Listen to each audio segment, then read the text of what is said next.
Selamat bertemu kembali dengan kami di Jemaat Fisdak bagi saudara-saudari sekalian yang sudah bergabung melalui Zoom dari Indonesia, di Jakarta, Surabaya, Pendeta John yang juga sudah bergabung kembali bersama dengan kami dari Manado dan dari mana saja yang sudah bergabung melalui Zoom dan juga tentunya melalui live stream, Facebook live stream. Kita bersyukur kesempatan yang indah kita dapat kembali mendapatkan kekuatan dari firman Tuhan.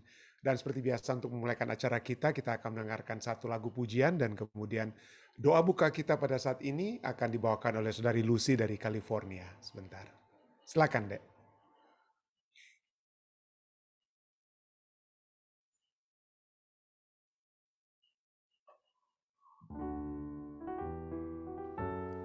Burdens are lifted at Calvary.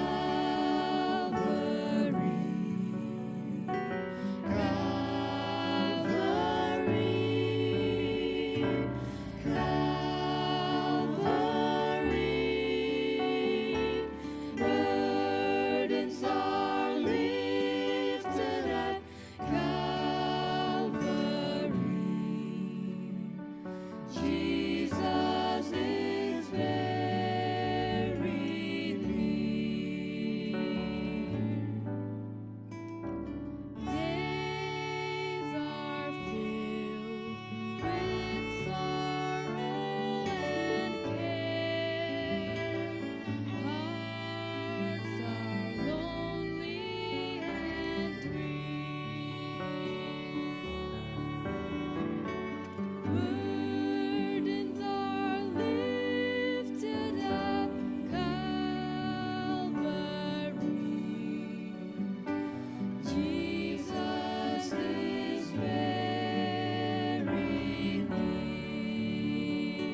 Tentunya kita memuji dan besarkan nama Tuhan atas lagu yang begitu indah yang telah dibawakan oleh keluarga Saudara Tommy Manawan, keluarga Manawan Kartagi yang telah membawakan lagu pujian mereka, saya percaya dengan latar belakang di tempat mereka tinggal di Vietnam, yang menyatakan bagaimana segala beban-beban kita itu akan terangkat oleh sebab apa yang Yesus telah lakukan bagi kita di Kalvari.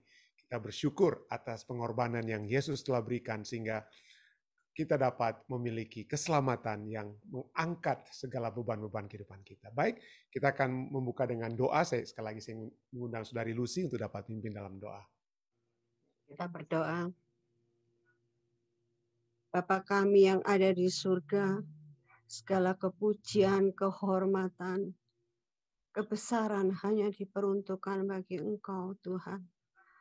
Terima kasih Tuhan untuk pengorbanan-Mu pada kami semua. Kami memuji dan membesarkan Engkau. Inilah kehidupan kami, Tuhan. Kami rindu untuk hidup kami boleh hidup hari lebih hari dekat kepada Engkau. Untuk hidup ini boleh diubahkan dari sifat-sifat tabiat kami yang tidak berkenan kepada Engkau. Tuhan, kami mengucap syukur untuk jam ini. Kembali kami diberi kesempatan lagi boleh mendengar firman-Mu, Tuhan. Setiap hari kami boleh mendengar firman-Mu. Tolong kepada kami Tuhan, supaya firman yang sudah kami dengar, boleh kami praktekkan, kami laksanakan di dalam kehidupan kami Tuhan. Kami rindu untuk hidup ini boleh lebih hari, lebih berkenan kepada Engkau. Itu sebabnya kami serahkan hidup kami, biar Roh Kudus-Mu berbicara di dalam hati kami, semua yang mendengarkan Tuhan. Juga untuk Pendeta Stephen Rantung yang membawakan firman-Mu, Engkau juga mau urapi hamba-Mu, supaya bisa menyampaikan kepada kami semua, dan kami semua terberkati dengan firman-Mu. Terima kasih Tuhan, terima kasih. Engkau mau ampuni segala kesalahan kami, dan kami berdoa hanya di dalam nama Tuhan Yesus Kristus. Amin. Amin. Terima kasih banyak Saudara Lucy yang sudah membawakan doa buka kita. Baik saudara sekalian, seperti biasa saya akan membagikan pelajaran kita pada saat ini dan pada malam hari waktu New Jersey ya. Pada malam hari waktu New Jersey ini topik yang akan kita bahas adalah pikulah kuk yang ku pasang. Ya, ini ada sedikit ada sedikit hubungannya dengan nanti pelajaran hari Rabu kita akan membahas sebab kuk yang kupasang itu enak. Mungkin kita akan lebih fokus pada hari Rabu tentang apa itu artinya enak. Tapi sebenarnya malam hari ini kita akan coba melihat apa itu artinya kuk atau bahasa Inggrisnya yoke itu ya. Dan kenapa yoke itu membawakan ketenangan yang kita akan lihat ya nantinya. Baik, pada saat ini kita akan membahas pikulah kuk yang kupasang ya. Pikulah kuk yang kupasang. Bacalah Matius 11 ayat 29 sampai dengan 30. Mengapa Yesus memerintahkan kita untuk mengambil kuknya segera setelah dia mengundang kita untuk menyerahkan kepadanya beban. Jadi kenapa kuk itu adalah merupakan satu bagian beban, tapi kenapa, apa bedanya? Nanti kita akan bahas sedikit ya. Beban yang harus kita lepaskan, lalu kemudian sekarang Yesus memberikan kepada kita seperti kuk atau beban lainnya. Ya, kenapa? Ini apa yang membedakan kedua beban tersebut? Mari kita baca. Matius 11 ayat 29-30 katakan apa? Pikulah kuk yang kupasang dan belajarlah padaku. Karena aku lemah lembut dan rendah hati, dan jiwamu akan mendapat ketenangan. Sebab kuk yang kupasang itu enak, dan bebanku pun ringan. Bebanku pun ringan. Nah, setelah kata perintah pertama, marilah kepadaku kamu yang letih lesu, berbeban berat, dalam Matius 11 ayat 28, ada dua keharusan, dua perintah lainnya yang mengikuti dalam Matius 11 ayat 29, yaitu apa? Pikulah dan belajarlah. Ya, pikulah dan belajarlah. Fokuskan perhatian pendengar. Ya, pikulah dan belajarlah itu memfokuskan perhatian itu kepada pendengar atau para pembaca kita saat ini ya. Ya, kepada apa? Kepada Yesus. Kita harus mengambil kuknya dan belajar dari dia. Apa yang telah dia pikul dan apa yang dapat kita pelajari pada saat Yesus memikul beban yang dia pikul tersebut.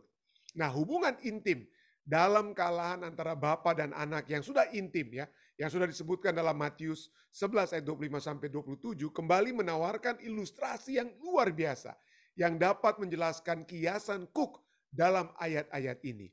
Baik Bapa dan Allah bekerja bersama-sama untuk menyelamatkan umat manusia. Jadi kata Cook di sini, sebelum kita baca kelanjutan pelajaran sekolah sahabat kita, kata Cook ini atau yoke dalam bahasa Inggrisnya itu adalah dalam konteks bekerja bersama-sama untuk menyelamatkan umat manusia. Kenapa?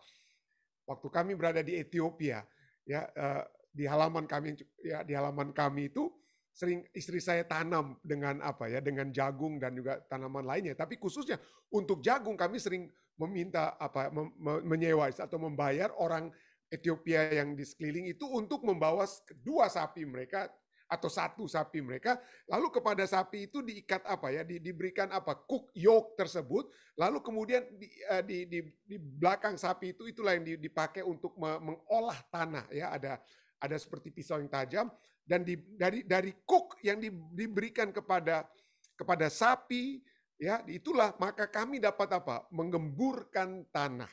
Tanah itu dapat diolah, sapi itu bekerja agar supaya kami dapat menanam.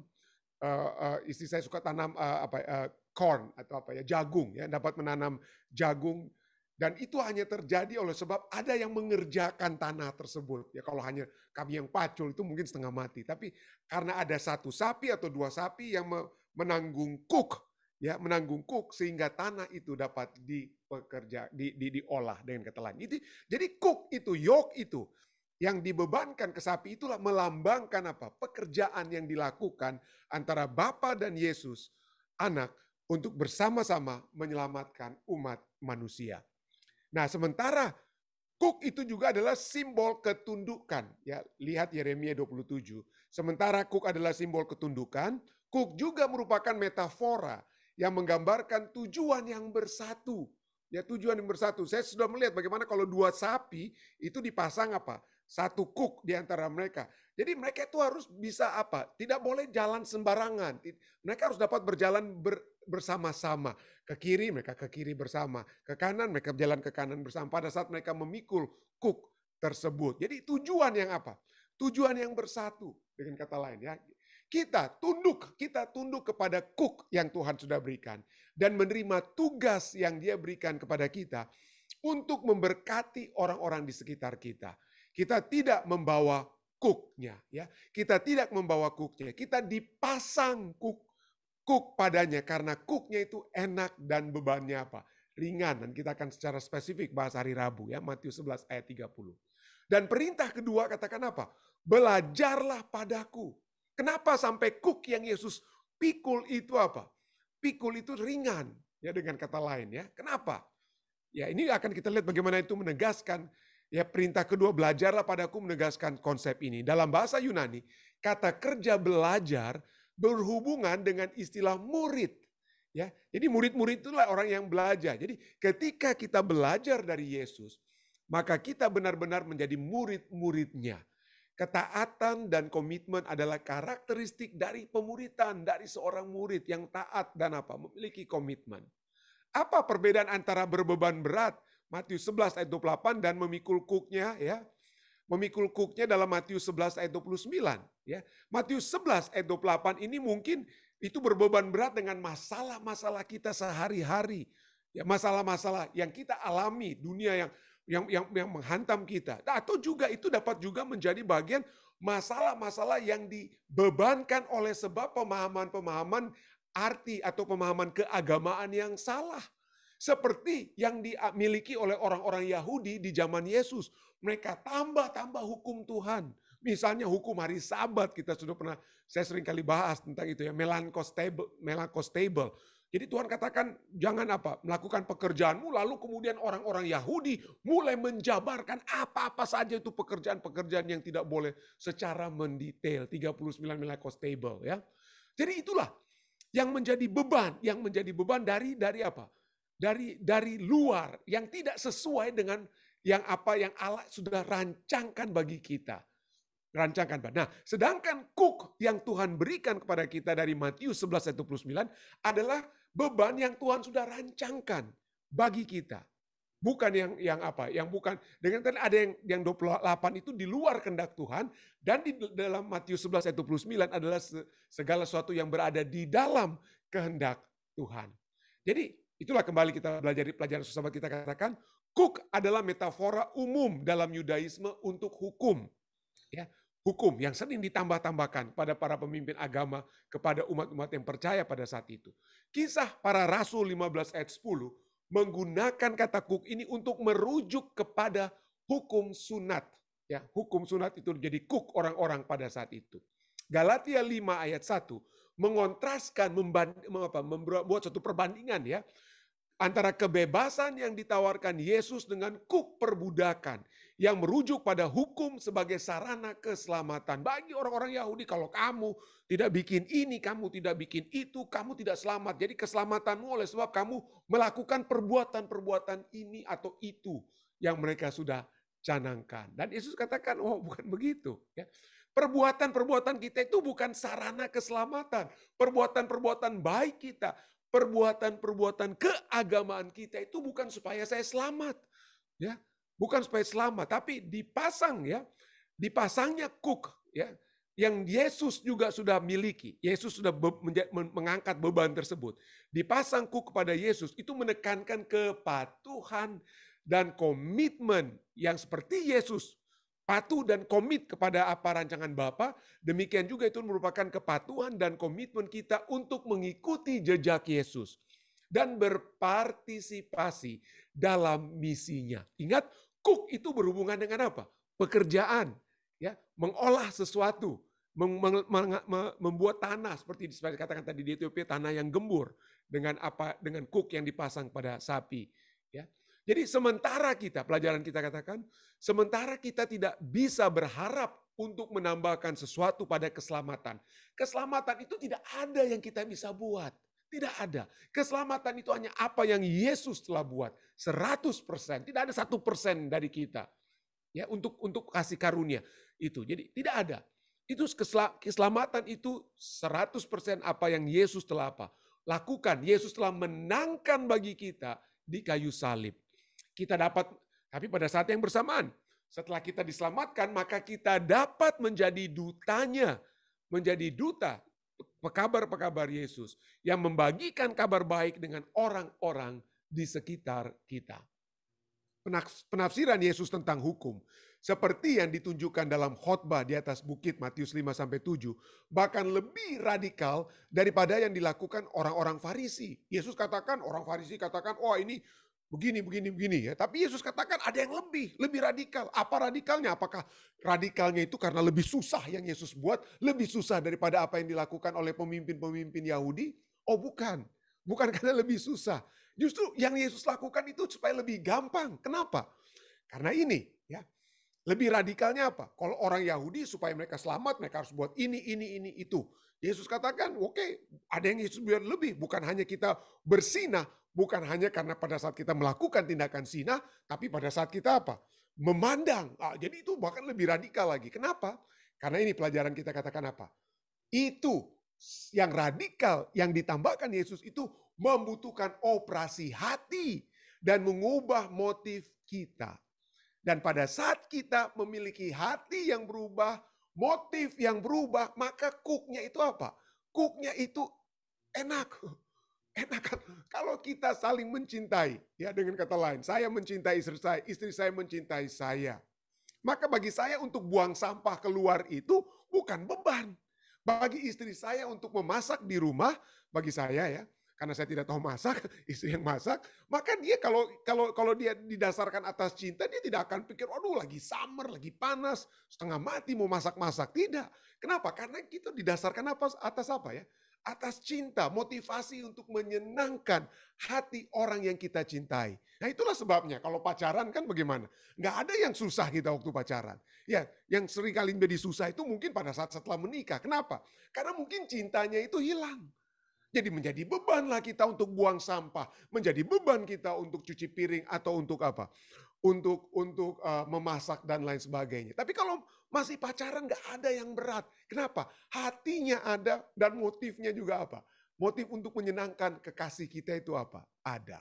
Dan itulah yang radikal. Yesus ingin merubah bahwa penurutan kita itu oleh sebab kita memiliki kasih kepadanya. Hati yang sudah diubah, dirubah, dioperasi. Ya, dan itu menyebabkan perubahan dalam motif kita. Kita mengasihi Tuhan, oleh sebab itulah penurutan kepadanya itu tidak menjadi hal yang memberatkan kita. Pelajaran kita kemudian simpulkan, sungguh suatu janji yang luar biasa. Istilah untuk jiwa Anda. Ya, istirahat bukan istilah ya. Istirahat untuk jiwa Anda. Bagaimana Anda telah mengalami istirahat itu? Seperti apa istirahat itu? Dengan berfokus pada Yesus dan pada apa yang Dia tawarkan kepada kita. Ya, maka bagaimana kita dapat mulai mengetahui istirahat itu. Nah, nanti kita lihat, saudara, ada hal yang menarik yang dapat kita pelajari dari kitab Roma 15, sehubungan dengan beban tetapi justru membawakan kesegaran. Biasanya kita kalau dibebani sesuatu, letih kita, kalau berat kita di akhir daripada beban tersebut, tapi tidak. Nanti kita akan lihat bagaimana beban pekerjaan itu justru meringankan kita, menyegarkan kita. Nanti kita akan lihat. Tapi mari kita lihat ya. Nah, seperti yang dikatakan tadi bahwa motif kita itu adalah apa yang membantu kita untuk apa ya? Untuk melihat, membantu kita untuk melihat kehendak Tuhan, keinginan-keinginan Tuhan, perintah-perintah Tuhan yang dapat terjadi di dalam kehidupan kita. Tetapi sekali lagi, perintah-perintah Tuhan, kehendak-kehendak Tuhan itu bukan supaya kita untuk selamat. Ya, bukan supaya selamat. Dan ini seringkali ada salah kaprah. Baik terhadap terhadap orang-orang Advent dari umat-umat Kristen lainnya, atau bahkan di antara orang Advent sendiri. Kenapa? Banyak umat-umat Kristen katakan, wah ini orang Advent ini sangat menekankan hukum. Orang Advent ini sangat menekankan sabat. Tanpa sabat nggak masuk surga dan lain sebagainya. Oh, itu bukan ajaran Alkitab, saudara ya. Tapi banyak yang katakan, itulah Advent. Dan bahkan mungkin ada orang Advent sendiri di dalam gereja Advent sendiri katakan, oh kita harus mengutamakan penurutan. Penurutan itu harus yang kita utamakan supaya kita selamat. Loh, bagaimana buktinya? Oh, kemudian ada yang katakan, wah ini lihat bukti-buktinya. Kita harus memiliki satu usaha aktif untuk selamat. Misalnya, Ibrani 4 ayat 11 katakan apa? Karena itu baiklah kita berusaha untuk masuk ke dalam perhentian itu. Supaya jangan seorang pun jatuh karena mengikuti contoh ketidaktaatan itu. Itulah sebabnya supaya kita selalu taat. Kita harus selalu berusaha supaya kita selamat. Ya, kita harus mengusahakan keselamatan kita. Kita harus buat ini, buat itu, buat ini. Jangan sampai langgar hukum hari Sabat dan lain sebagainya. Oh, bukan hanya ayat ini. Ayat berikutnya yang seringkali dibawakan adalah Ibrani 12 ayat 14 sampai 15. Berusahalah hidup damai dengan semua orang dan kejarlah kekudusan. Wah, kejarlah kekudusan tapi langsung dikatakan, wah kejarlah keselamatan. Ya, karena di sini katakan apa? Tanpa kekudusan tidak ada seorang pun akan melihat Tuhan. Jadi kita tidak selamat kalau kita tidak kudus. Kita tidak selamat kalau tidak kudus. Dan oleh sebab itu kita harus kejar, kita harus berusaha, kita yang harus kejar. Ya, kita harus kerja, bergumul. Wah, kita harus bertanding. 1 Timotius 6 ayat 12. Seringkali dikatakan juga, umat Advent juga katakan, supaya kita selamat, kita harus apa? Berada dalam satu pertandingan iman yang benar dan rebut hidup yang kekal. Jadi kita yang harus apa? Kita yang harus secara aktif. Jangan pasif. Ya, karena ada yang katakan, bukan, itu Yesus yang lakukan, kita hanya terima. Itu pasif. Jangan, kita jangan pasif, kita harus aktif seperti ayat-ayat ini katakan. Filipi 2:12 kemudian juga katakan, hai saudara-saudaraku yang kekasih, kamu senantiasa taat, kamu senantiasa menurut. Karena itu tetaplah, kerjakanlah keselamatanmu dengan takut dan gentar. Wah, berdasarkan ayat ini kita harus aktif untuk selamat. Kerjakan keselamatan. Ya. Kita harus kejar. Filipi 3 seolah-olah aku telah memperoleh hal ini, aku telah sempurna, melainkan aku mengejarnya kalau aku dapat juga menangkapnya. Jadi kita yang harus apa? Kita yang harus aktif. Tapi mari kita lihat, ya, Apakah memang ini ajaran yang lengkap? Atau ini ajaran yang hanya karena kita comot saja, makanya jadi apa? Seakan-akan memang keselamatan itu harus secara aktif kita yang usahakan. Tapi salah terus terang kalau kita mempelajari Alkitab dengan cara ini, maka ini bukan cara Yesus. Yesus harus melihat apa ya? Cara Alkitabiah yang sesungguhnya kita melihat keseluruhan dari ajaran Alkitab tersebut. Jangan hanya lihat dari ayat-ayat yang kita comot-comot satu dengan yang lain. Tapi mari kita lihat misalnya Yesus katakan, Rasul Paulus katakan ya, Efesus 2 ayat 8 sampai 9 katakan, sebab karena kasih karunia kamu diselamatkan oleh kasih karunia.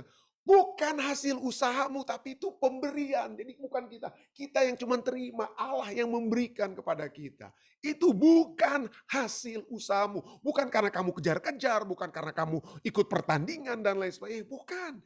Keselamatan kita itu adalah apa? Pemberian Allah. Itu bukan hasil pekerjaanmu.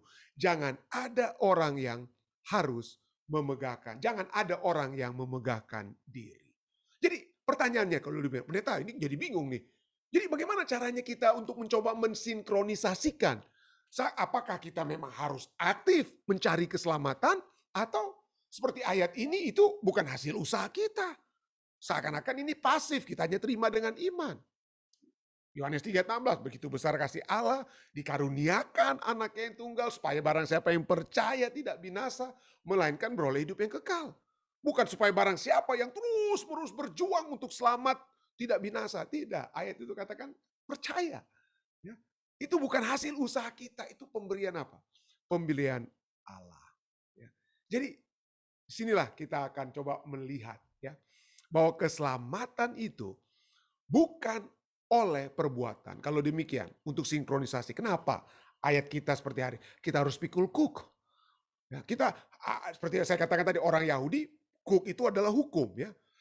Apakah kita harus memikul hukum supaya kita selamat? Ya. Nah, kalau kita lihat ayat-ayat yang saya sudah kemukakan sebelum ini, usaha aktif untuk selamat, mengerjakan keselamatanmu, mengejarnya, menangkapnya dan lain sebagainya itu adalah segala sesuatu yang terjadi bukan sebelum kita diselamatkan, ya. Tetapi sesudah kita apa? Sesudah kita diselamatkan. Perbuatan itu, perbuatan adalah hasil dari keselamatan. Kita harus mengejar. Ya, mengejar, betul. Kita pada saat kita menerima Yesus Kristus kasih karunia-Nya, kita percaya, kita jangan langsung seperti saya sering katakan, jangan langsung kita hanya duduk manis, duduk diam, tidak. Harus ada perbuatan yang merupakan evidence, bukti dari keselamatan kita. Tapi keselamatan itu sendiri bukan oleh perbuatan, tetapi perbuatan adalah hasil ataupun bukti dari apa? Dari keselamatan. Yakobus 2 ayat 18. Katakan apa? Tetapi mungkin ada orang berkata, padamu ada iman, padaku ada perbuatan. Aku akan menjawab orang tersebut yang mencoba untuk membeda-bedakan kedua hal tersebut. Tunjukkan kepadaku imanmu itu tanpa perbuatan. Kita boleh gantikan iman, percaya, keselamatan ya. Jadi dia katakan apa? Tunjukkan kepadaku imanmu itu. Tunjukkan keselamatan itu tanpa perbuatan. Dan aku akan menunjukkan kepadaku bahwa imanku itu dari perbuatan-perbuatanku. Artinya keselamatanku itu akan menghasilkan apa? Dengan kata lain perbuatan-perbuatan. Harus ada hubungan timbalnya. Dan hubungan itu bukan sebelumnya tetapi sesudahnya. Dan itulah sebabnya Yohanes tuliskan dalam 1 Yohanes 3:18. Anak-anakku, marilah kita mengasihi bukan dengan perkataan atau dengan lidah. Bukan dengan perkataan, tapi dengan perbuatan dan dalam kebenaran. Jadi dengan kata lain, coba kita lihat. Ya, kalau kita misalnya katakan bahwa kita sudah bersatu dengan Yesus. Kita sudah bersatu dengan Yesus. Apa yang terjadi sesudah kita bersatu dengan Yesus? Menikah dengan Yesus. Nah, orang tua saya seringkali memberikan ilustrasi ini ya. Mereka, ayah saya seringkali dulu ya.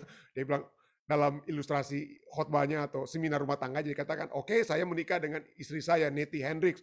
Lalu setelah kami menikah, lalu saya berkata kepada Nettie Hendricks, Nettie, oke, kamu kembali saja kamu ke Bandung, saya akan pergi ke Kupang, dan ya kita masing-masing hidup sendiri-sendiri sajalah. Ya. Masing-masing melakukan apa yang kita ingin lakukan, bebas saja lah ya. Apa kira-kira ini? Ini adalah bukti bahwa ayah saya itu sudah menikah dengan Nettie Hendricks. Apakah ini bukti bahwa saya sudah menikah dengan Tuhan? Yang penting saya sudah bilang apa? Oke, Annalisa Chua, istri saya. Annalisa Chua, saya mengambil engkau menjadi istri saya, hidup setia dan semati dan lain sebagainya. Lalu kemudian udah. Itu nggak boleh begitu. Artinya kita tidak hanya ngomong saja untuk Tuhan saya percaya. Bagus kita percaya kepada Tuhan. Lalu kita nyatakan kepercayaan kita dengan apa? Perkataan kita. Menerima kasih karunia-Nya. Tetapi talk is cheap. Ngomong doang aja itu nggak ada apa. Tidak akan membawa satu bukti bahwa saya sudah menikah. Itu hanya akan apa? Harus diikuti dengan apa? Perbuatan bahwa saya sudah berada dalam satu rumah tangga dengan istri saya, berarti ada tanggung jawab yang saya harus lakukan sebagai seorang suami. Dan jika saya kemudian menjadi seorang ayah, sebagai seorang ayah yang harus saya lakukan. Gak bisa saya sesudah menikah, saya hidup seakan-akan saya masih hidup yang single. Ya, mau semau saya saja dan untuk melakukan apa saja. Gak bisa. Pada saat kita sudah menikah, maka kita harus membuktikan kasih tersebut dengan menjalankan tanggung jawab yang sudah seharusnya menjadi bagian kita sebagai seorang suami atau seorang ayah. Jadi harus ada tindakan. Harus ada tindakan. Ada yang sering katakan action speak louder than words. Ya, action betul. Tindakan itu lebih terdengar suaranya daripada perkataan. Walaupun tentu saja kita percaya perkataan itu penting. Ya, kalau saya katakan, Tuhan saya mengasihi engkau. Maka pada saat saya mengatakan saya mengasihi Tuhan dengan perkataan saya, itu akan menuntun tindakan saya. Saya akan langsung berpikir, oke, saya sudah mengucapkan saya mengasihi Tuhan. Oke, sekarang apa yang akan saya lakukan supaya saya memiliki bukti orang bisa melihat saya mengasihi Tuhan. Itulah sebabnya statement ini katakan apa? Action speak louder than words, but words spur action. Tapi kata-kata itu dapat menuntun kita untuk masuk kepada apa? Masuk kepada tindakan-tindakan kita. Jadi kita melakukan tindakan-tindakan. Ya, karena kita apa? Kita diselamatkan. Kita diselamatkan untuk berbuat baik. Efesus 2 ayat 10. Karena kita ini buatan Allah diciptakan dalam Kristus Yesus untuk melakukan perbuatan baik. Dan dalam melakukan perbuatan baik itulah yang kemudian ayat-ayat yang sebelum yang saya baca itu dikatakan apa? Masuk bertanding dalam perbuatan baik itu. Bukan karena supaya kita selamat, tapi karena kita sudah diselamatkan. Kita harus terus berusaha. Kita harus berusaha. Nah, nanti kita akan lihat bagaimana kita berusahanya itu ya. Tapi itu kita harus berusaha untuk tetap berada di dalam jalan kebenaran. Ya, itulah yang kita lakukan. Setelah kita diselamatkan, bukan supaya diselamatkan. Setelah kita diselamatkan, marilah kita melakukan pekerjaan baik. Ya, dengan apa? Secara konsisten. Berusaha secara konsisten. Ya. Kita diciptakan dalam Kristus Yesus, diselamatkan untuk melakukan pekerjaan baik yang dipersiapkan Allah sebelumnya. Ia mau supaya kita hidup di dalamnya. Hidup di dalam perbuatan apa? Baik tersebut yang setelah kita diselamatkan. Yakobus 2 ayat 17. Demikian juga halnya dengan iman. Jika iman itu tidak disertai perbuatan, maka iman itu pada hakikatnya adalah apa? Mati. Jadi kalau kita mengaku kita sebagai orang yang sudah diselamatkan, tapi tidak ada perbuatan-perbuatan seperti orang yang sudah diselamatkan, maka keselamatan itu bisa jadi hal yang mati bagi kita. Tidak heran, ini bukan sekali lagi, saya sudah 2 kali, saya sudah cantumkan statement dari Westminster Confession ya, chapter 16. Ini bukan apa yang dikatakan oleh gereja Advent, tidak. Ini gereja Protestan semua percaya dengan Westminster Confession. Confession Westminster dikatakan apa? Good works, perbuatan baik. Dan in obedience to God's commandment, dilakukan dalam ketaatan pada perintah Tuhan adalah buah dan bukti dari iman yang benar dan hidup. Jadi kalau kita mengaku sebagai orang-orang Protestan dengan kata lain. Lalu kita katakan, nggak perlu lagi itu perintah Tuhan. Anda harus kembali mungkin membaca. Ya. Saya mohon maaf, tapi betul ya.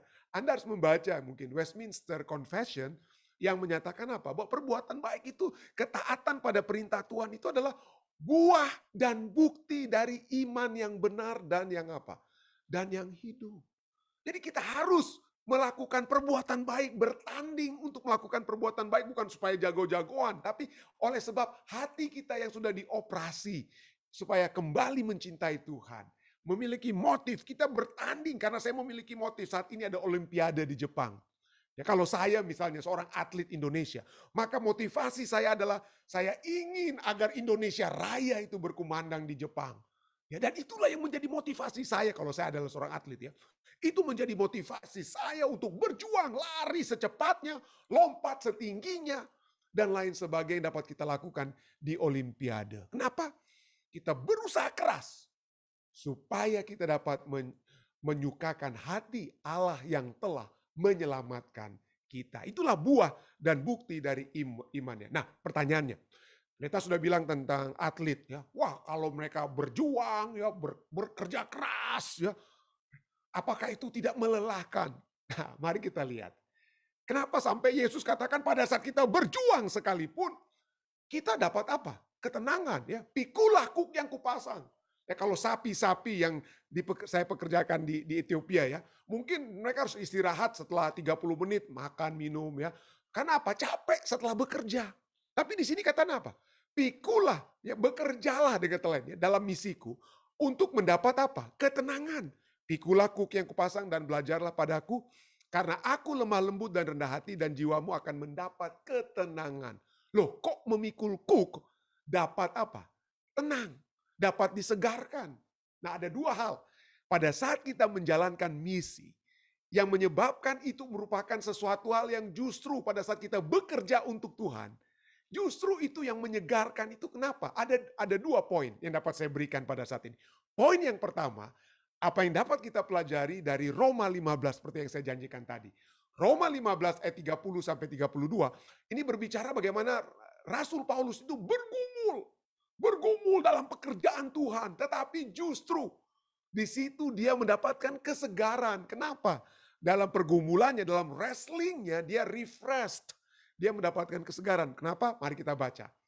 Tetapi demi Kristus Tuhan kita dan demi kasih Roh, aku menasihatkan kamu saudara-saudara untuk bergumul, untuk wrestling, bergulat bersama-sama dengan aku dalam doa kepada Allah untuk aku. Rasul Paulus katakan ya. Supaya aku terpelihara dari orang-orang yang tidak taat di Yudea, dan supaya pelayananku untuk Yerusalem disambut dengan baik oleh orang-orang kudus di sana. Agar aku yang dengan sukacita datang kepadamu, jemaat di Roma, oleh kehendak Allah, beroleh kesegaran bersama-sama dengan kamu. Coba kita lihat, kenapa justru kita menjadi segar pada saat kita berjuang dalam perjalanan iman kita setelah kita diselamatkan, oleh sebab adanya rekan-rekan sekerja kita yang mendoakan kita, yang memberikan dorongan kepada kita, menguatkan kita, sehingga dalam pekerjaan yang kita lakukan, dalam beban, dalam pelayanan-pelayanan yang kita lakukan, tidak ada yang berat. Justru memberikan apa? Kesegaran. Kenapa? Karena kita tahu ada yang mendoakan kita. Kita tahu ada yang sedang memikirkan kita dan membawa supaya kita memperoleh kekuatan. Dan pemahaman seperti ini yang Rasul Paulus ketahui dalam pergumulannya, dalam pekerjaan-pekerjaannya di Yudea dan Yerusalem. Dia ketahui ada orang-orang yang berdoa bagi dia. Ada kekuatan, support ya, yang diberikan oleh umat-umat Tuhan lainnya. Maka support tersebut itulah yang memberikan ketenangan pada saat kita memikul kuk Tuhan. Kalau saudara dan saya, kita bekerja bersama-sama, maka ada orang lain yang membantu, maka kita akan sangat merasa apa? Ringan. Tapi kalau pekerjaan itu saya angkat sendiri, kalau segala sesuatu di Fisdak itu harus saya sendiri yang buat, kolaps saya saudara-saudara, terus terang. Tapi puji Tuhan, ada ketua-ketua, ada tim media ministry Fisdak yang mengatur semua. Kalau di acara kita pada saat ini, saya tinggal apa? Saya tinggal cuma unmute saja segala sesuatu. Elisa Siregar sudah atur semua, ya. Dan setting di belakang kita ini sudah diatur oleh Aaron Manopo, Elisa Siregar, dan tim media ministry Jemaat Fisdak. Jadi ringan, saudara-saudara. Ya, jadi ringan segala sesuatu yang kita lakukan pada saat kita melakukan bersama-sama. Tetapi setan tahu, setan tidak ingin kita bersama-sama. Setan menekankan individualisme yang apa?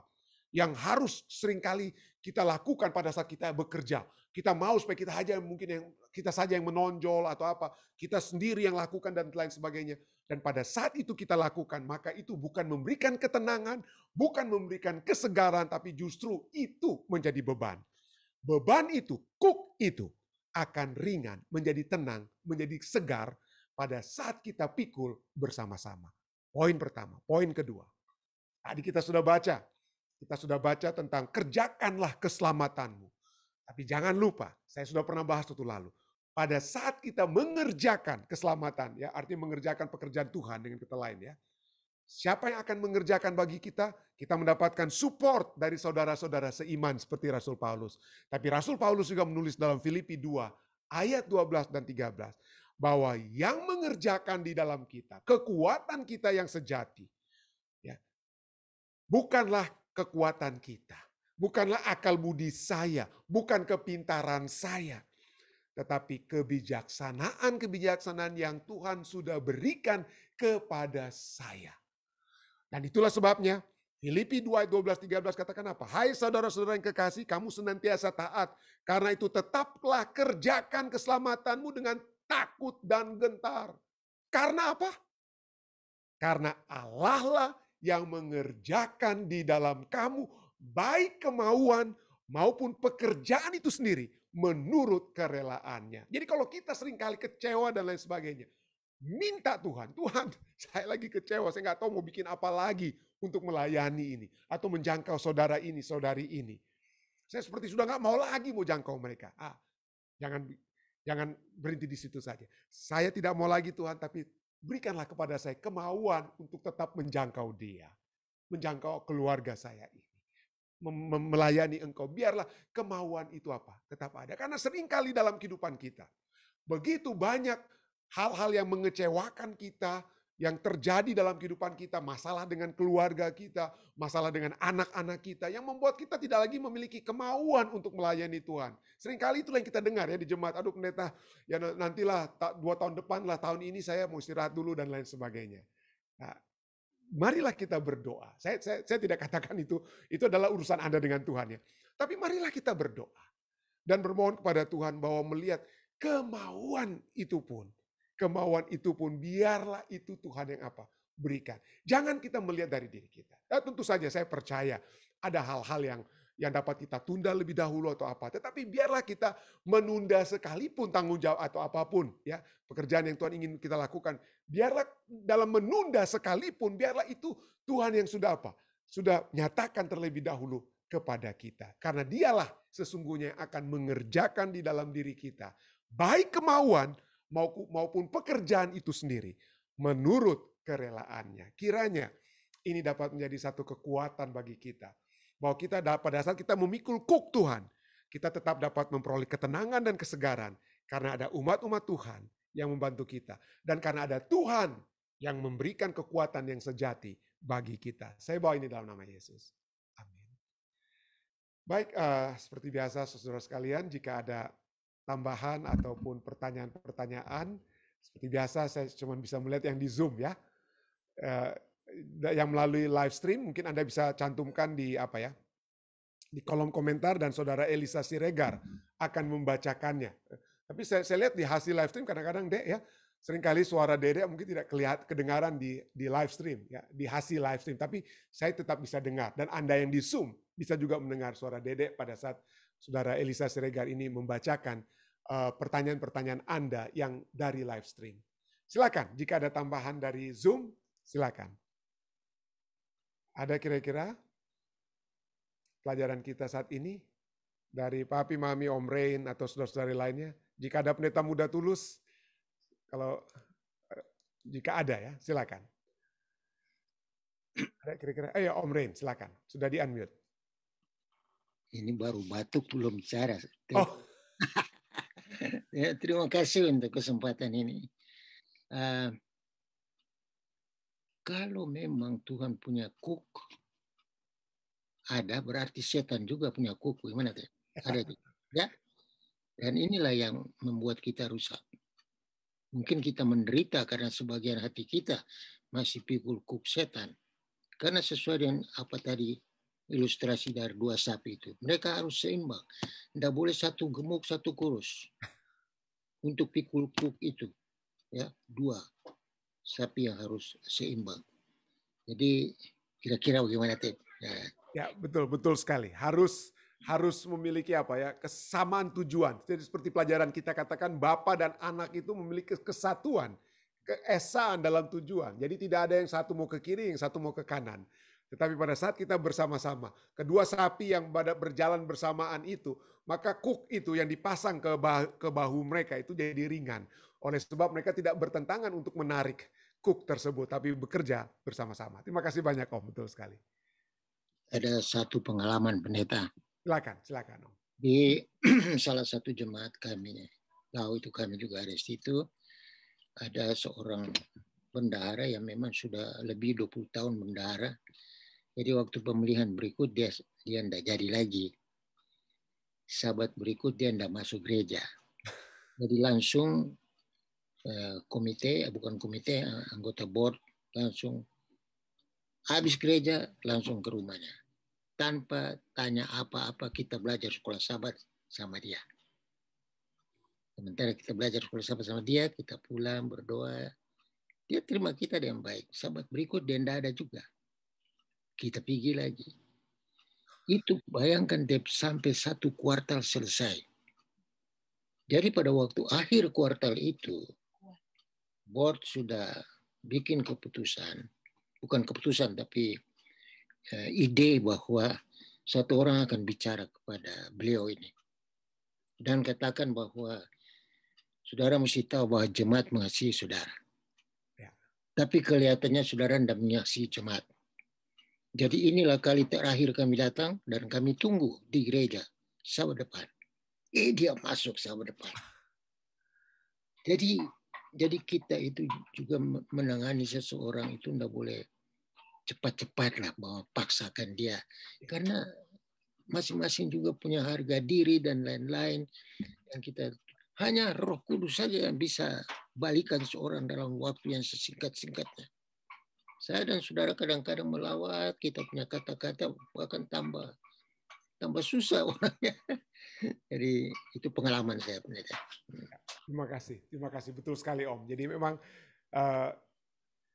itu mendapat memang tantangan-tantangan yang terbesar itu memang terjadi pada saat ada perubahan-perubahan yang terjadi seperti yang tadi terjadi di jemaat itu. Tapi kita tetap harus menjangkau dalam kasih karena tentu saja prinsip-prinsip penjangkauan Yesus yang harus kita praktekkan ya dalam hal menjangkau mereka tersebut. Terima kasih banyak Om. Baik, ada lagi yang lainnya mungkin dari Papi atau Mami, silakan. Oke. Ya, tadi dikatakan kita harus ini suara sampai so hilang ini. Kita bekerja sama, kalau kita mau kerja, nanti Tuhan yang kerjakan. Nah, lantas ada orang tanya, waktu Tuhan katakan ada 2 macam kambing sama domba. Kalau di Matius 25, ini mengenai penghakiman yang terakhir. Lalu ada orang katakan, kalau Tuhan Yesus katakan, kamu harus menolong orang lain seperti kamu menolong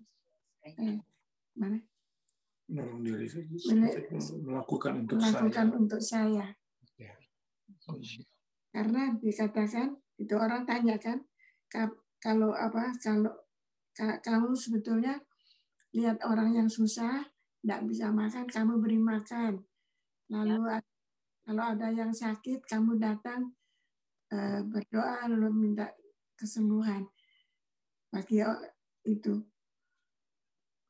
Lantas sudah kapan saya kasih makan orang, kapan ini? Lantas Tuhan katakan, oh enggak, kalau saya lapar, kamu beri makan saya. Kalau saya sakit, kamu tolong saya. Itu Yesus katakan toh. Lantas orang itu tanya, kapan saya tolong kamu Yesus? Loh, ya, kalau kamu melakukan itu kepada orang lain, kamu lakukan itu kepada saya. Ya kan? Itu yang di Matius 25. Jadi kita harus ada kemauan untuk melakukan sesuatu bagi saudara-saudara kita yang sebagaimana tadi kesaksian dari Om Rendan, untuk orang dikunjungi terus. Oke. Ya, betul sekali. Ya, jadi itulah yang memang sebenarnya pada saat Tuhan menginginkan atau memerintahkan, bukan menginginkan, tapi memerintahkan pada kita untuk dapat menjangkau sesama. Jadi kadang-kadang mungkin kita seringkali berpikir, wah ini yang kita tolong atau kita jangkau ini kambing atau domba. Tapi itu sesungguhnya bukan urusan kita ya. Kalau mau dihubungkan dengan apa yang Mami katakan tentang kambing dan domba. Jadi poinnya adalah pada saat kita diminta oleh Tuhan untuk menjangkau orang lain. Sesungguhnya yang saya alami secara pribadi adalah Tuhan sedang menjangkau kita supaya kita yang lebih dikuatkan. Ya, jadi betul, itu dapat menjadi saluran kekuatan bagi orang yang kita jangkau. Tetapi sesungguhnya itu segala sesuatu itu justru pertama-tama pada saat kita menjangkau orang lain, kita duluan yang akan dikuatkan. Sebelum kita memberikan makanan pada orang lain, memberikan pakaian, tumpangan dan lain sebagainya, kita sedang menumbuhkan satu karakter kehidupan yang dikehendaki oleh Tuhan. Jadi kitalah yang pertama-tama mendapatkan apa? Kitalah yang pertama-tama mendapatkan benefit. Seakan-akan kita memberikan benefit, keuntungan kepada orang lain. Tetapi sesungguhnya yang terjadi, kita yang sedang bertumbuh, mendapatkan kekuatan dari surga. Dan itulah sebabnya pada saat kita melakukan tindakan-tindakan atau perbuatan-perbuatan baik, itu bukan hanya untuk orang lain. Tetapi Tuhan tahu itu perlu, supaya kita juga memperoleh kesegaran ya dalam segala perbuatan-perbuatan yang baik yang dapat kita lakukan kepada orang lain. Ya. Terima kasih banyak nih. Baik, ada lagi saudara lainnya? Jika ada pertanyaan-pertanyaan tambahan, ini ada silakan tambahan dari live stream dari Pendeta Boy sepertinya. Oh ya, silakan Dek. Bagaimana kita dapat membedakan kuk dan beban? Apakah kuk dan beban menjadi murid Kristus? Jadi pelajaran kita pada malam hari ini, kuk itu adalah kehendak Tuhan ya. Jadi kuk itu adalah kehendak Tuhan, dan kehendak Tuhan itu tentu saja bisa kita dapat juga asosiasikan, tentu saja kehendak Tuhan yang dapat terjadi itu mengasihi Allah dengan segenap hati kita dan mengasihi sesama. Itu dapat merujuk kepada 10 kehendak Tuhan atau 10 firman Tuhan atau 10 hukum Tuhan yang dapat kita katakan. Dan kalau kita mau hubungkan ya, 10 hukum itu juga dapat memberikan ketenangan, kesegaran. Kenapa? Kalau misalnya saya membunuh, saya berzina, atau saya melakukan yang tidak sesuai dengan apa yang Tuhan kehendaki dari 10 hukumnya, maka itu tidak membawakan ketenangan. Kan saya menjadi resah. Waduh, gimana kalau begini dan lain sebagainya. Jadi pada saat kita mengikuti kehendak-kehendak Tuhan, kita akan memperoleh ketenangan atau kesegaran. Nah, pertanyaannya sekarang kembali ke pertanyaan pertama. Bagaimana kita membedakan beban kita dengan apa? Beban kita dan kuk tersebut. Ya, jadi kalau beban-beban itu tidak ada hubungannya. Boleh kita katakan tidak ada hubungannya dengan pertumbuhan karakter, tidak ada hubungannya dengan firman Tuhan yang dapat terjadi kepada kita. Jadi misalnya, kalau kita firman Tuhan sudah jelas-jelas katakan jangan kamu khawatir tentang hari depan, tapi kita bilang, aduh saya berbeban pendeta. Oh, kenapa kamu berbeban? Iya, saya punya beban, saya harus punya mobil 5 dan lain sebagainya. Istilahnya ya. Kalau sampai itu yang kita pikir menjadi beban kita, maka itu betul-betul memang bukan kuk, itu beban. Karena kuk itu adalah segala kehendak Tuhan yang Dia berikan kepada kita untuk memberikan apa? Memberikan satu hubungan yang baik dengan Tuhan dan satu hubungan yang baik dengan sesama kita. Tapi kalau fokus, kalau itulah kuk ya. Dan kuk itu adalah suatu hal yang ringan kalau kita lakukan bersama-sama. Pekerjaan-pekerjaan Tuhan itu kita lakukan bersama-sama dan kalau Tuhan menyertai kita. Nah, beban-beban itu, beban-beban yang dunia tawarkan, itu kadang-kadang itu terjadi oleh sebab apa? Oleh sebab kita tidak ada Tuhan di dalamnya. Dan oleh sebab itu bukan kehendak Tuhan dalam kehidupan kita. Ya. Bukan kehendak Tuhan dalam kehidupan kita. Ada orang memiliki beban untuk menjadi kaya raya.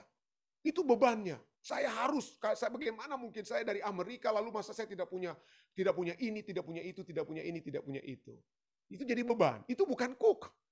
Kenapa? Karena bukan itu kehendak Tuhan. Ya. Bukan kehendak Tuhan bagi kita. Kalau Tuhan mempercayakan kepada kita kekayaan, yes, puji Tuhan. Tapi kalau kita harus berjuang, berusaha untuk menjadi kaya supaya membuktikan diri kita bahwa kita adalah orang dari Amerika dan lain sebagainya, maka itu betul-betul bukan cook, tapi itu adalah beban kita. Jadi mudah-mudahan ini dapat dilihat perbedaan ya. Jadi perbedaannya antara cook dan beban ya. Dari Matius 11 ayat 27 dan 28 dan 29 dan 30. Itu yang dapat saya tambahkan. Mungkin ada lagi yang dapat bantu saya, mungkin Om Rain jika ada tambahan. Oke, jika tidak ada sudah Om Rain ya. Oke. Ini jempolnya. Ibu Debbie silakan. Silakan Ibu Debbie. Selamat pagi. Selamat pagi. Mungkin pertanyaan saya agak berbeda, tapi ada mirip sama Om Rain punya pertanyaan. Kita tahu Tuhan Allah berkuasa di atas segalanya. Ya. Yang saya mau tanyakan, apakah Tuhan mengetahui bahwa ada kuasa setan itu, sehingga kadang-kadang Tuhan mengizinkan setan bekerja. Ya, lalu yang kedua, apakah kita bisa mengetahui bahwa orang itu berhasil atas hasil kerja bantuan Tuhan atau setan? Kita kan nggak tahu. Nah, yang saya mau tanyakan, kuasa setan itu apakah Tuhan mengetahui bahwa setan itu punya kuasa?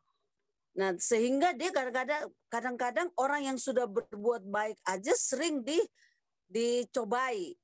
Kita nggak tahu, orang mati pun kita nggak tahu apakah atas kuasa Tuhan apa kuasa setan. Selama ini kalau orang yang meninggal, kita selalu mengatakan bahwa inilah kehendak Tuhan. Nah, itu yang ya mudah-mudahan difahami ya pertanyaan saya.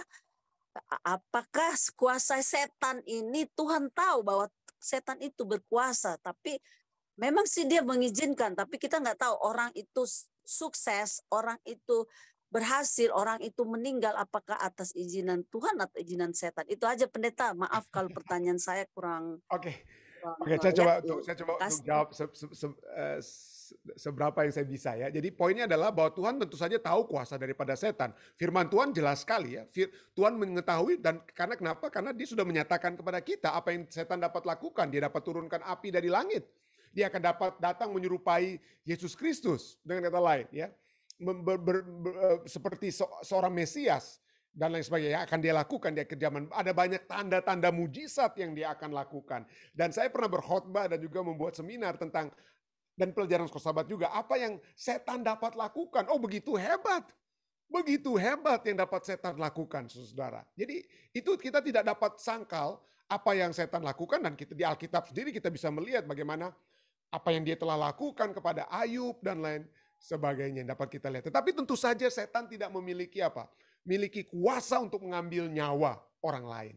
Betul, dia yang menguasai maut atau dialah yang menyebabkan maut itu ada dalam dunia ini. Tetapi dia tidak bisa mencabut nyawa orang lain. Itu adalah satu kuasa yang tidak dimiliki oleh setan. Ada ayat-ayat yang seakan-akan menunjukkan bahwa setan itu memiliki. Tapi mungkin karena waktu kita ya, kita tidak akan sempat memiliki waktu untuk membahas tentang kenapa seakan-akan ayat ini setan dapat mencabut nyawa ya dan lain sebagainya. Tapi pelajaran Alkitab yang dapat kita pelajari tentang kuasa setan, ada begitu banyak kuasa yang setan dapat lakukan di dalam dunia ini, tapi dia tidak dapat mencabut nyawa. Nah, Tuhan dapat mengizinkan.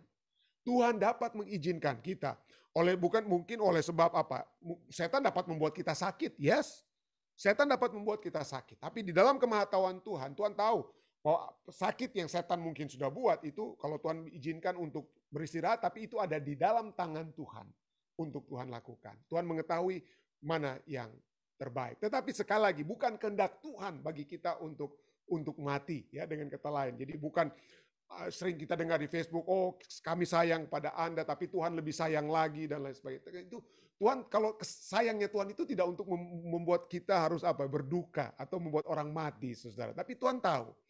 Ya, Tuhan tahu yang terbaik yang dapat terjadi kepada kita yang mungkin sakit oleh sebab apa yang setan buat, dan kalau itu yang kesembuhan terjadi, puji Tuhan, kalaupun kita mati sekalipun, maka Tuhan tahu itulah mungkin yang terbaik yang dapat terjadi bagi kita. Jadi ya, setan punya kuasa, tetapi dia tidak punya kuasa untuk mencabut nyawa. Ya. Terima kasih. Ada lagi yang lainnya? Ada lagi dari live stream, Dek? Silakan, Dek. Oke, jika tidak ada lagi, kita akan masuk tentunya ke bagian doa kita ya.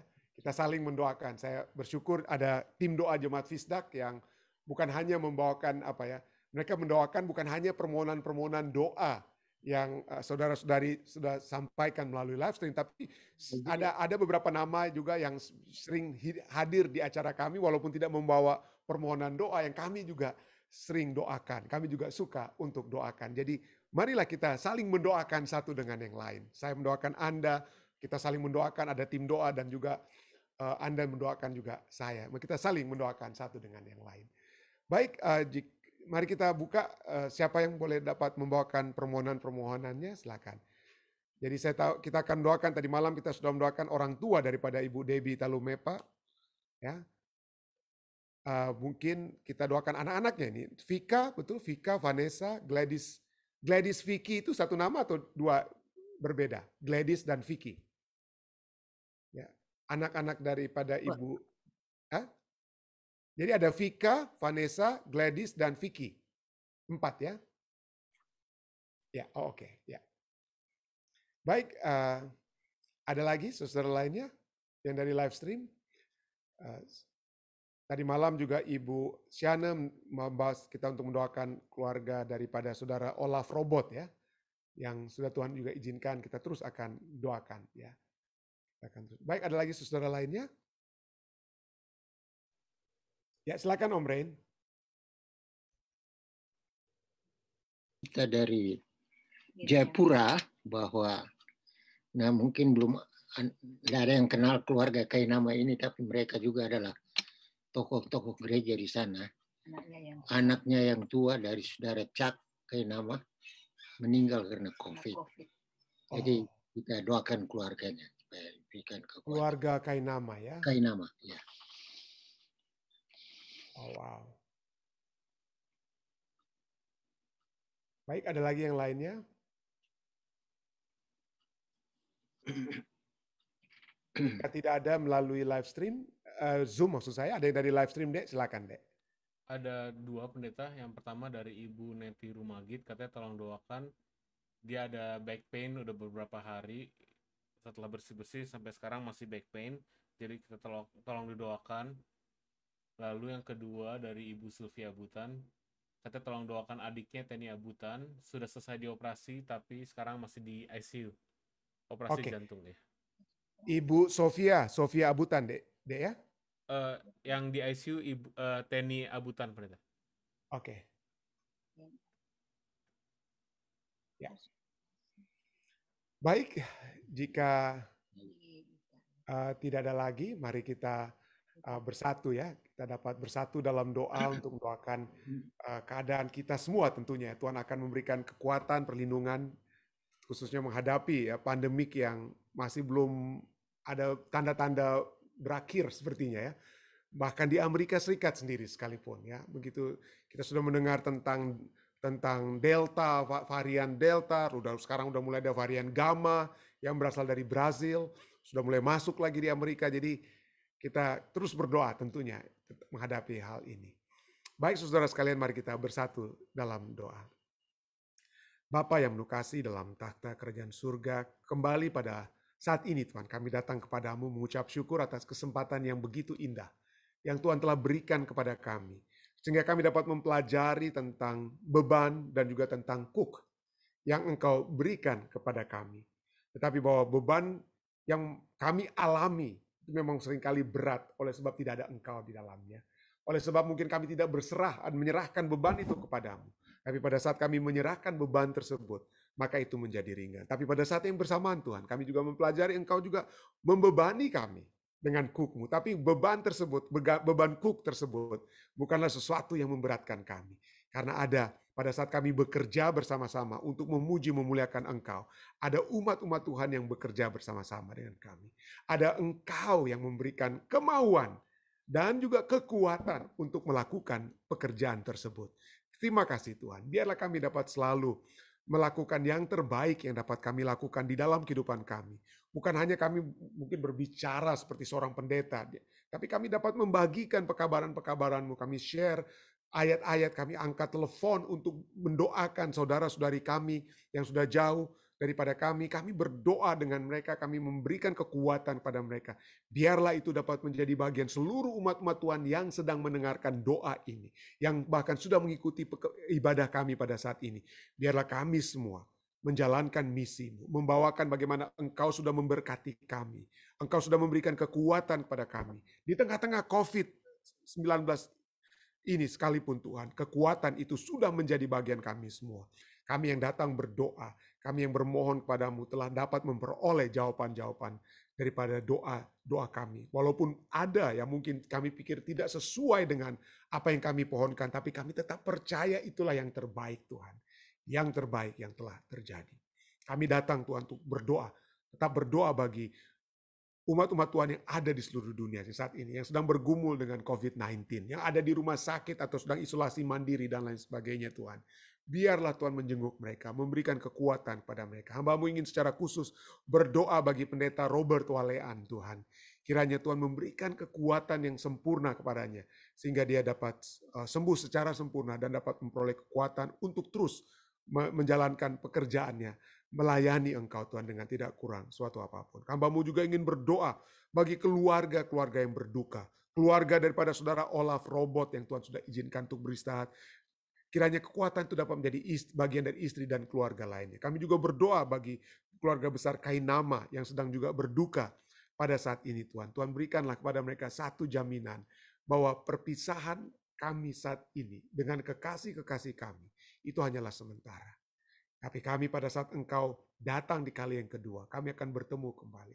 Biarlah ini dapat juga menjadi kekuatan bagi keluarga Oma Ina Tuhan, yang Tuhan juga sudah izinkan untuk beristirahat. Keluarga besar Oma Ina, Mangwal Pangke Tuhan, kiranya Tuhan akan selalu memberikan kekuatan kepada mereka. Kami juga terus berdoa Tuhan bagi umat-umat Tuhan yang juga masih dalam keadaan duka. Melinda Walanda yang masih tetap berada dalam keadaan duka oleh sebab ayah yang dia kasih Tuhan telah izinkan untuk beristirahat. Kuatkanlah Melinda Tuhan dalam masa-masa dukanya saat ini. Biarlah dia tetap memiliki pengharapan, iman yang teguh di dalam Engkau Tuhan. Di dalam segala sesuatu yang Melinda lakukan, biarlah Tuhan akan selalu menyertai dia. Kami juga terus berdoa bagi orang-orang tua kami. Kami ingin berdoa bagi papi dan mami di South Carolina. Om Rain, Tante Evelyn, Bapak dan Ibu Siregar, dan semua umat-umat Tuhan lainnya, orang-orang tua yang sudah bergabung bersama-sama pada saat ini. Tuhan memberkati mereka semua. Kiranya kekuatan surga, penyertaan surga, kesehatan yang pasti akan selalu menyertai mereka. Kami juga berdoa bagi Bapak dan Ibu Talumepa, dan bagi anak-anak daripada Ibu Debbie yang dia ingin kami bawakan dalam doa. Vika, Vanessa, Gladys, dan Vicky Tuhan, dan cucu-cucu Ibu Debbie. Kiranya Tuhan akan memberkati mereka dalam kehidupan sehari-hari, sehingga mereka akan selalu memiliki kedekatan, ketergantungan yang erat dengan Tuhan. Dan itu menjadi satu sukacita bagi keluarga Talumepa ini Tuhan. Kami juga berdoa bagi umat-umat Tuhan lainnya yang sudah berbakti. Kami ingin berdoa bersama-sama dengan Ibu Sofia Abutan yang mendoakan adiknya, saudari Teni Abutan yang berada dalam proses operasi atau recuperate dari operasinya. Kami berdoa kiranya Tuhan akan memberikan kekuatan kepada Teni Abutan Tuhan. Dan dengan kesembuhan yang pasti. Bukan hanya keluarga besar Abutan yang bersukacita, tapi kami semua. Hamba-Mu juga ingin berdoa bagi Ibu Neti Rumagit. Tuhan, jamahlah dia saat ini. Jamahlah dia dari back pain yang dia alami saat ini. Dan biarlah dengan kesembuhan yang Tuhan berikan, maka dia akan terus dapat beraktivitas. Kegiatan sehari-hari yang dapat dia lakukan. Tuhan akan selalu memberkati dia dan keluarganya. Dan dengan kesembuhan tersebut, dia memiliki satu hal yang dapat dia syukuri. Dia dapat puji, besarkan nama Tuhan. Kami terus berdoa bagi semua yang membawakan permohonan-permohonan pribadi mereka. Kami ingin, hamba-Mu ingin berdoa bagi Om Yan dan Tante Sin. lelaki dengan permohonan mereka. Hamba-Mu juga ingin berdoa bagi Ike Lintang dengan permohonan-permohonannya. Bagi Ibu Marta Kadowangko Lam dengan permohonannya juga Tuhan. Hamba-Mu juga ingin berdoa bagi Ibu Ellen pun Tuhan. Jamahlah dia, kuasailah dia dengan kasih surga sehingga dia akan selalu berjalan dengan sukacita yang Engkau berikan kepadanya. Hamba-Mu juga ingin berdoa bagi Evi dan Angel Marrero yang selalu mendoakan keluarga mereka. Kami bersyukur putri daripada Evi dan Angel yang sudah berangsur-angsur baik, lebih sehat dari waktu ke waktu. Kami berdoa Tuhan, kiranya Tuhan terus memberikan zaman surga yang pasti kepadanya. Kami terus berdoa bagi Om Weni Maramis dan saudara-saudara kami juga lainnya. Kami berdoa bagi saudara Ronald Walean, Jonah Walean yang selalu didoakan oleh ibunya, Ibu Ice Erna. Kiranya kesembuhan dari surga dapat menjadi bagiannya. Hamba-Mu juga ingin berdoa bagi seluruh umat-umat Tuhan yang ada di mana saja pada saat ini. Kiranya berkat-berkat surga akan menjadi bagian kita semua. Kasih Bapa, kasih Yesus Kristus yang sudah mengaruniakan keselamatan bagi kita, dan penyertaan Roh Kudus akan selalu menuntun kita pada saat ini hingga Maranatha. Inilah doa dan permohonan yang hamba bawa di dalam nama Yesus Kristus Tuhan dan Juru Selamat Nebus kami. Amin. Sekali lagi terima kasih banyak saudara sekalian yang sudah bergabung dengan kami. Sekali lagi stay safe ya, tetap berhati-hati dalam masa pandemik ini, tetap ikuti protokol-protokol kesehatan, pakai masker di luar, dan kiranya Tuhan akan terus menjaga kita. Sampai bertemu, Tuhan memberkati kita semua.